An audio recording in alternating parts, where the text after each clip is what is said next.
there, welcome back to my channel. My name is Samantha, these are my shelves, and today I'm going to be talking about the bane of your existence if you're a querying author, and that is comp titles. Because comp titles are so important, and yet there are all of these not very well explained, very hyper-specific rules around what you can and can't use as a comp title in your query letters. Now, if this is your first time on my channel, you might not know that I am an agented author. I am represented by Joanna Castillo at Writer's House, and I'm currently on submission with my debut novel. But I remember my days in the querying trenches, and I remember just absolutely contorting myself into knots, trying to figure out what the magical recipe was for good, successful comp titles that somehow followed all of these rules that I didn't really know about, I didn't really understand, and I didn't really want to understand. But comp titles are incredibly important, and they are one of those things that I really think you have to get right in your querying letter. So today I am sitting down to demystify not only all of these rules around comp titles and query letters, but what I consider the do's and don'ts, what I think are the rules you can break, and why I think comp titles are just crucial to getting right in your query letter. Now, before we jump in, I am going to say that it's time for some shameless self-promotion, and I would love to have the opportunity to edit your query letter if you are a querying author. I am open to editing query letters of all genres and all age categories, and if you would like to work with me on that, you can find my email in my link tree, which I have pasted in the description below. Now, because this is a use of my time and also my skills, this is a service that I am looking to charge for, but very reasonably, we're talking $5. So if that's something you're interested in, please go ahead and shoot me an email. I would love to work with you and help for what I think is a very reasonable price for what I see other agented authors charging for query letter reviews. I will go through and not only look at the bones of your query, such as, what does the character want? What's standing in their way? But I will also do line edits. I will look at your comp titles, and I will let you know exactly where I think you can improve and what I think you are already doing right. So if you are a querying author and you are interested in that, please go ahead and shoot me an email because I would love to work with you. I love editing query letters. I think it's so fun. And so shameless self-promotion done. Let's go ahead and talk about comp titles. So what exactly is a comp title? Comp title is generally accepted as shorthand for comparison title, although I have seen some people say competitive title. I don't like to view it that way. I prefer comparison, even though it really is just 6 in one, half dozen in the other. Essentially, in your query letter, this is shorthand for telling your agent where you see your book sitting on the shelves. It also tells your agent that you are well read, you know what's coming out currently and what's hot, and it tells them that you more or less have a finger on the pulse of the market. You know what tropes are in and out in certain genres, you know that certain styles of storytelling in certain genres have faded away, things like that. It tells the agent that you are up to date and you know what the current market is looking for. If your comp titles are pulling their weight in a query letter, an agent should immediately be able to look at them and go, oh, okay, I think I have a sense for what this book is going to be about. Now, I'm only gonna touch on this briefly because I do plan to do a video about query letters in depth at a later date, but your comp title should go in your housekeeping paragraph. That can be either the first paragraph of your query letter or the last. That is another case of 6 in one, half dozen in the other. Every agent has a different preference. Personally, I like putting your housekeeping paragraph first, but again, I will touch on that a little bit more in depth in a query letter video. That housekeeping paragraph is where your comp title should go. And there are several different ways to present that in the query. Your comp title should comp to a specific aspect of the book. You shouldn't just say, for instance, my book will appeal to fans of, Outlawed by Anna North and Just Like Home by Sarah Gately, because the agent is going to go, okay, well, what about Outlawed is it comping to? What about Just Like Home is it comping to?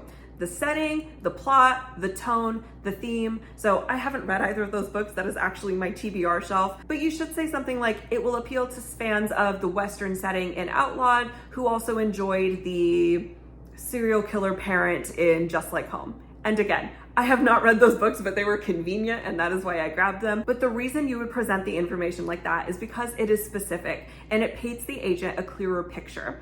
They know exactly what aspect of both of those books you are comping to, and it helps them figure out, okay, what this book is actually going to be about. And again, if your comp titles are pulling their weight, that's exactly what they need to be doing. Now we're going to talk about what I think of as the 8 major rules for comp titles in your query letters. These are just my interpretations of the rules that I see come up a lot. You'll see some of this as really, really common wisdom, and some of it maybe is a little bit less common, but I will be going through all of them here and explaining why I think they're important and giving examples where I think it will be helpful. The first rule is that your comp titles absolutely 100% need to be recent. The best comp titles will be published within the last 2 to 3 years, but you can go up to the last 5 years. So as I'm recording this video, we are in 2023. Ideally, the best comps are going to be 2020 or later, but you could comp as far back as 2018. There is an exception to this rule that I will get to in the next section, which is exceptions to the rules that I think are salient. But the reason that you're doing this is because, as I said earlier, your comp titles need to show the agent that you know what is popular in the current market. If you are writing a YA dystopian, which I don't know if I would recommend in the current climate, I think YA dystopians have been out for a long time. But if you were querying a YA dystopian, you would not want to comp to The Hunger Games. The Hunger Games was really popular 10, 15 years ago, but that does not accurately reflect what the market for YA dystopian is today. You would need to be way more well-read in YA dystopian than I am, which is to say not at all, it's just not a genre I read. But you would need to seek out those recently published books, again, ideally no later than 2018, and see what those books are doing and how they're doing it differently. Because what was popular in 2010 is not necessarily going to be popular in 2023.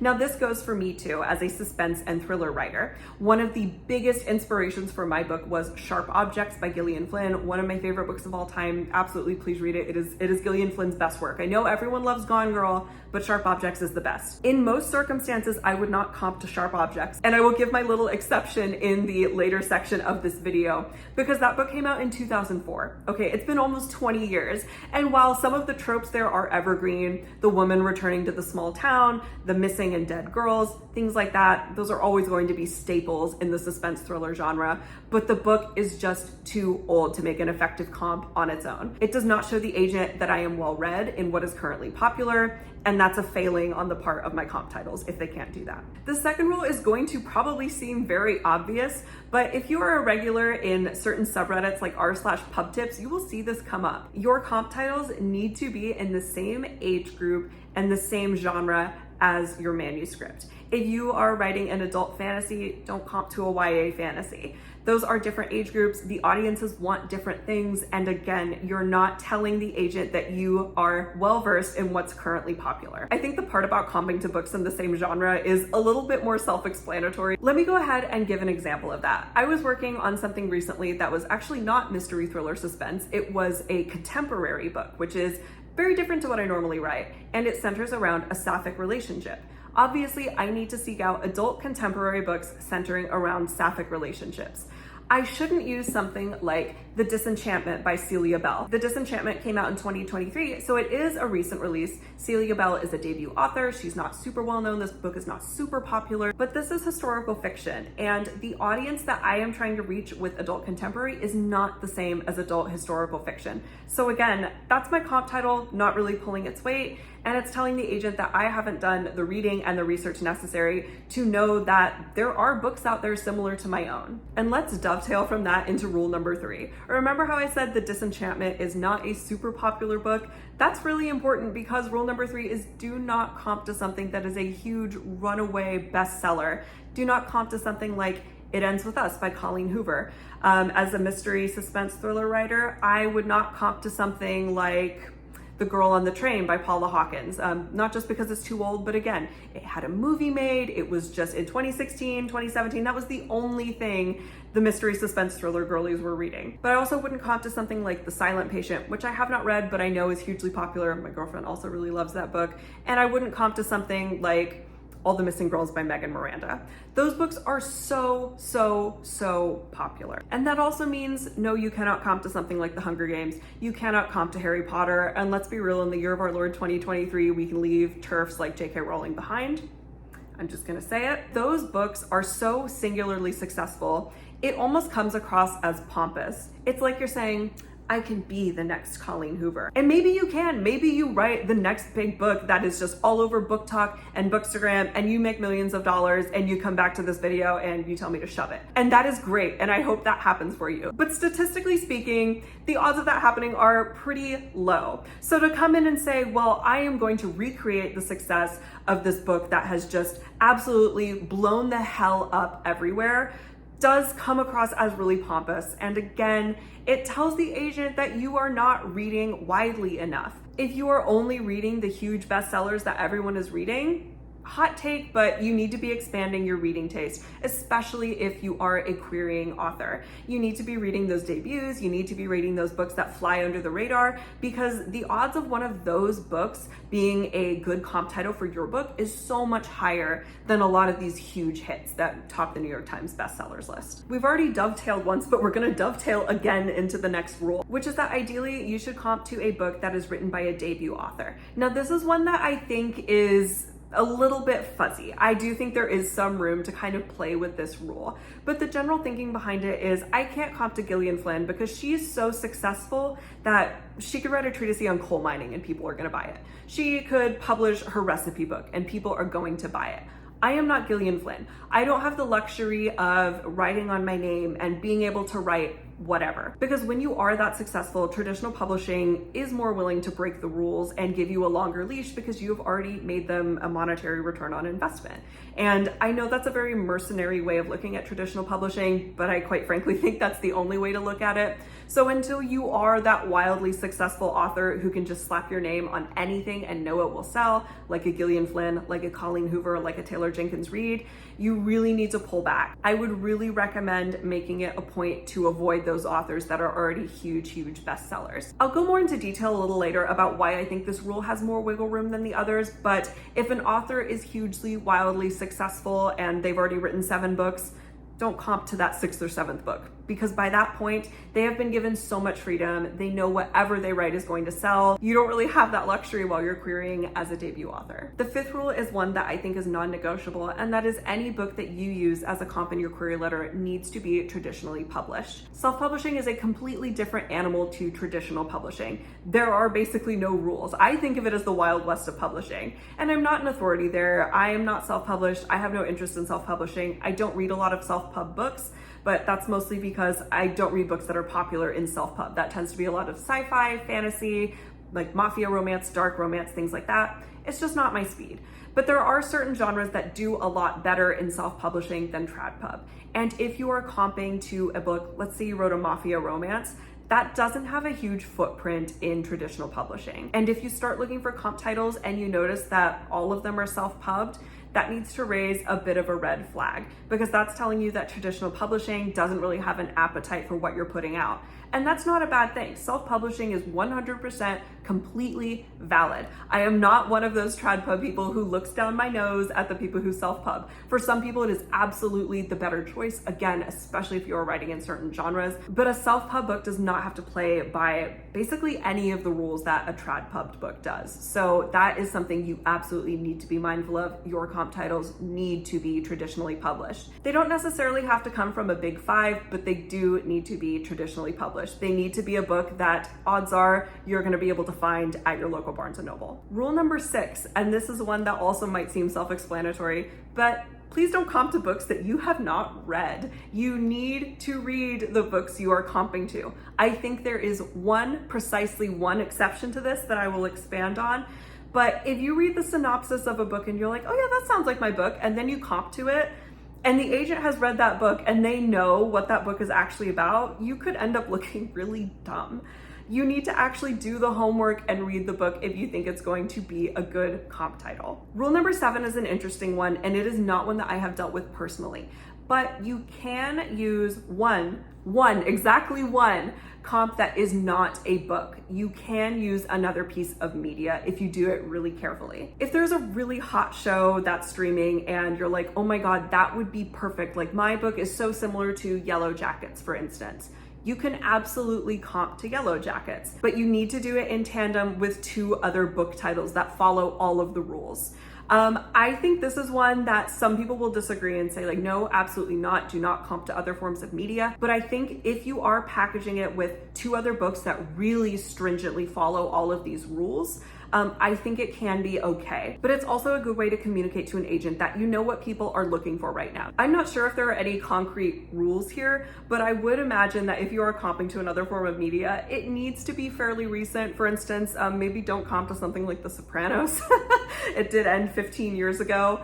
Things like that. Be mindful. Don't comp to something that's super old. This is not a chance to do that. But if you see something really similar to your book and it's hot and you're like, hey, this is actually a really like right on the money comparison for my book, I think you can go ahead and do it, but just be really mindful as far as following the other rules. Rule number 8 is very specific, and that is about the amount of comps you should have in your query. 2 or 3, period, point blank.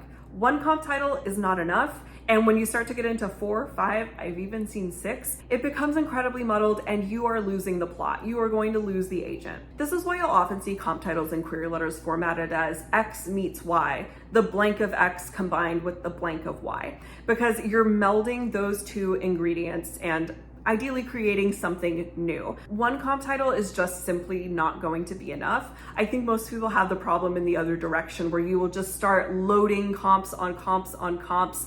And as someone who has read and critiqued query letters that just like get into comp title soup, it's not great. My eyes start to glaze over and you're 100% going to have that problem with an agent. Now let's talk about the situations in which I do think you can break the rules. And the first one is I do think it's okay to not use a debut title if the author is not super popular. So don't go comping to Taylor Jenkins Reid, but let's say for instance, an author has published 2 or 3 books. They've not been like huge successful runaway hits, but like they're popular enough. And you're like, wow, her second book is just so similar to mine. 100% go ahead and use it. I think that is totally fine. This is something that I did, and I'm going to share my comp title woes a little bit later, but I absolutely used a book that was not from a debut author. It was not her debut, and I was very comfortable with that decision because it was not one of those books that was just papering all of Book Talk and Bookstagram. I felt okay with that. I think this one is a little bit controversial, but I stand by it. I think it is okay to use precisely one older comp title if you have 2 other comp titles that meet all of the rules and are recent enough.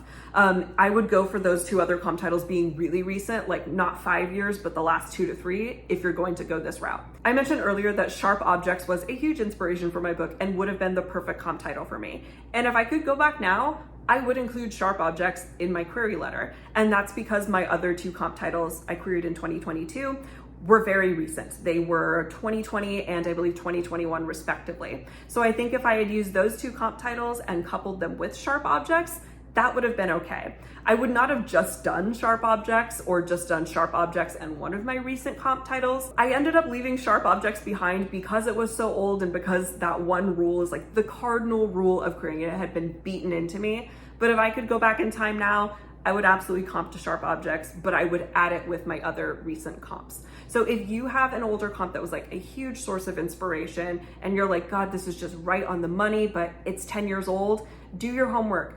Find the other 2 really recent, really good comps and throw in that other one as a bonus. And the third rule is controversial, but it is one I stand by. It is okay to comp a DNF within reason. It depends on what you're comping to. So I actually ended up comping to a DNF. I read the book enough to know that the core theme, the aspect I was comping to, was accurate. I didn't connect with the book for other reasons. Just the plot wasn't that compelling. I wasn't drawn in by the writing. It had some odd stylistic choices. I will share what it was in a little bit. But the core component, the female rage, is what I was comping. And about 40% of the book I read, I knew the female rage was there. I knew it was an accurate comp for that reason. So I think this is a rule you can break if you are very, very confident in what you are doing. If you are trying to comp to a plot aspect, I don't think comping to a DNF is okay. But if it's more thematic or it's more of a setting, then I think you have some wiggle room. I would think long and hard before you do it, because there are some people who tell you this is a huge no-no.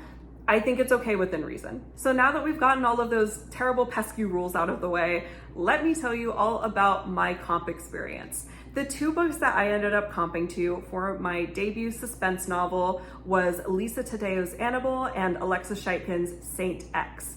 I don't know that I would comp to Saint X anymore. I comp to it because it is a missing woman story, but I think it's a lot more introspective. It's not so much about like this breakneck chase to unwind the mystery and exactly what happened so much as it is how has it affected the protagonist so many years on. So that's what I was trying to capture by using that comp.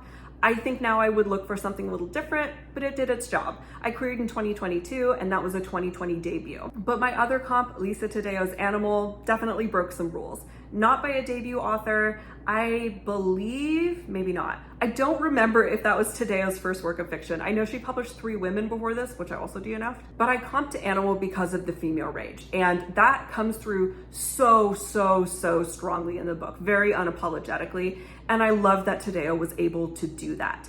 But I did DNF it, and that's because I wasn't hooked by the story. I mentioned some weird stylistic choices, and that is specifically, Taddeo did not use quotation marks, which I don't like. I think it's kind of pretentious, to be honest, and instead used dashes to denote dialogue, and it made for a very confusing read. And personally, Lisa Taddeo, Sally Rooney, everyone who doesn't use quotation marks, just use the fucking quotation marks. I'm so tired of it. I'm so tired of it. But moving on from that, I felt comfortable comping Animal because Lisa Taddeo was not like a household name. I know 3 Women is quite popular, but again, with this being, Animal was either her first or second work of fiction. It was not all over social media. It was not a book that everyone had read. And I was like, I think this is like under the radar enough, but popular enough that it's just like, chef's kiss, a perfect balance. I had actually swapped out comp titles several different times. I comped to a Megan Miranda book at one point. I would not recommend doing that. Someone like Megan Miranda is very prolific, right? It's a very specific kind of book. And for me, it was much too commercial for what I had written. And Megan Miranda, I think, sort of like ekes into that category of authors that are just too popular to comp to. So I comped to Female Rage and what I called like an introspective twist on the missing woman story. I was generally comfortable with that. If I could go back and do it again, I would include sharp objects. I would break that rule because I think it is really just on the money for my book. And there is some subject of discussion as well. If something was revived into a series recently, and I believe the limited series came out for sharp objects in 2021, does that make it okay for a recent comp? I don't know. I actually don't have a solid opinion on that. Part of me would say yes. Part of me would say that is a sign that a book has enduring popularity, but part of me would say no because the source material is so old. But knowing what I know now, I think that would push me over the edge to include it as a comp title for my book. Another big component of my book is sisterhood, and I would try to find a book that really reflects that, like toxic sister relationships. I would probably read one of the books on my TBR, which is right behind me, right here, which is Notes on Your Sudden Disappearance by Allison S. Batch. See, I wouldn't comp to it right now because I have not read it, but knowing what I know now, I would make that a priority to read and see if it would be a suitable comp. I stand by using Animal though. I know I broke a lot of rules doing that, but as far as Female Rage goes, for me, that is one of the quintessential Female Rage books that I have picked up recently. And if you have Female Rage book recs, you should absolutely bring them to me. Don't recommend me Mayfly. I have heard it's just too gory for me. I'm a soft girly. Deep down, I am a very soft girly, and I know I will not like Mayfly. And the cover is horrendous. I don't even want to hear it. And to round this out, I have some thoughts in closing, which is as you are drafting a book, I would encourage you to think about comp titles at that stage. Don't leave it until you're getting ready to query, because then it's just sort of going to feel like a mad scramble that you're doing in reverse. As you're writing a book, ask yourself, well, have I read any books recently that feel similar to this? Do they meet all of these absolutely insane criteria? Is this book kind of similar? Could it lead me down the path of other books? Because if you start thinking about it at that earlier stage, you will save yourself a lot of headaches and just a lot of time later on. That's something that I'm doing now with my latest work in progress. I already have 2 comps that I would use. I am on the hunt for a 3rd. Obviously, I'm not querying again as I am agented, but it is helpful for me to think of it that way because your agent also has to do that legwork when they send your book on submission to editors, because editors also want to know that your book is going to sell, that it's timely, it's current, and that it is meeting the taste of the market. So if you are thinking about it and planning ahead, you are going to save everyone a lot of legwork and you are going to have a saleable book. And that goes back to what I said earlier about having a very mercenary approach to traditional publishing. Fundamentally, it is a business, and that sucks if you are a writer. Okay, can confirm, am a writer, it sucks. I recently did a round of edits for my book for the next round on Sub, and I had to change a lot of things that I really liked, but to make my book sellable, I had to make those sacrifices. So even though you are a creative, you are an artiste, you have to think about the market. And again, I cannot emphasize enough, it sucks. I know it sucks. But if you go into it realistically and you are thinking about it ahead of time, you are gonna save yourself from getting kicked in the teeth by that reality when it comes time to query or when it comes time to go on Sub. So that brings us to the end of this video, and I hope it was helpful. I hope I was able to demystify comp titles for you just a little bit, just a tiny bit. They're always gonna be hard. They're even hard for me when I think about it, but they're necessary. They are the epitome of a necessary evil if you want to be a traditionally published author. This is the part of the video where I usually try to include like a question that'll spark discussion, like, let me know if you've read any of these books. Are they on your TBR? But this is harder because I don't necessarily want to be like, what are your comp titles? Because if you're a querying author, you're gonna be like, don't talk to me. Don't talk to me about comp titles. But if you have questions, if you want more clarity, if you want my opinion on a comp title, I have not read every book in existence. I am much more well-read in certain genres than others, but please leave a comment below, or if you want to talk with me more in depth, if you're maybe interested in having me take a look at your query letter, please shoot me an email. Once again, that is in my link tree down below. I really love being able to work with people who are in their querying journey on the road to getting agented, because I have been there. I've been there pretty recently, and I know what it would have meant for me to have a resource to reach out to. So I do try to make myself really available for anyone who is interested in learning more about that journey. And if I can be a resource for you or an ally to you, then that brings me a whole lot of joy. So please don't ever hesitate to send me an email or leave me a comment. They really make my day. Thank you so much for sitting down with me today. It means the world to me, and it would mean even more to me if you hit that like button or you subscribe to my channel, or both if you wanted to make me really happy. Thank you so much, and I will see you in the next one. Bye-bye.